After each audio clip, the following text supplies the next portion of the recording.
വിശുദ്ധ ലൂക്ക എഴുതിയ സുവിശേഷം 7-ാം അധ്യായം 11 മുതൽ 17 വരെയുള്ള തിരുവചനങ്ങൾ.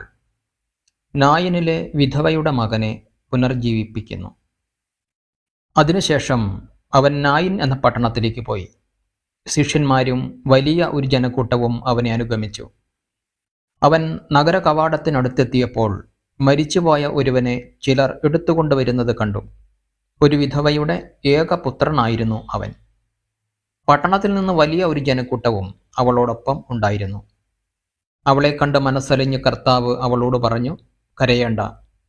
അവൻ മുന്നോട്ട് വന്ന് ശവമഞ്ചത്തിന്മേൽ തൊട്ടു. അത് വഹിച്ചിരുന്നവർ നിന്നു. അപ്പോൾ അവൻ പറഞ്ഞു, യുവാവേ, ഞാൻ നിന്നോട് പറയുന്നു, എഴുന്നേൽക്കുക. മരിച്ചവൻ ഉടനെ എഴുന്നേറ്റിരുന്നു. അവൻ സംസാരിക്കാൻ തുടങ്ങി. യേശു അവനെ അമ്മയ്ക്ക് ഏൽപ്പിച്ചു കൊടുത്തു. എല്ലാവരും ഭയപ്പെട്ടു. അവർ ദൈവത്തെ സ്തുതിച്ചുകൊണ്ട് പറഞ്ഞു, ഒരു വലിയ പ്രവാചകൻ നമ്മുടെ ഇടയിൽ ഉദയം ചെയ്തിരിക്കുന്നു. ദൈവം തൻ്റെ ജനത്തെ സന്ദർശിച്ചിരിക്കുന്നു. അവനെപ്പറ്റിയുള്ള ഈ വാർത്ത യൂദയ മുഴുവനിലും പരിസരങ്ങളിലും പരന്നു. നമ്മുടെ കർത്താവായ മിശിഹായ്ക്ക് സ്തുതി.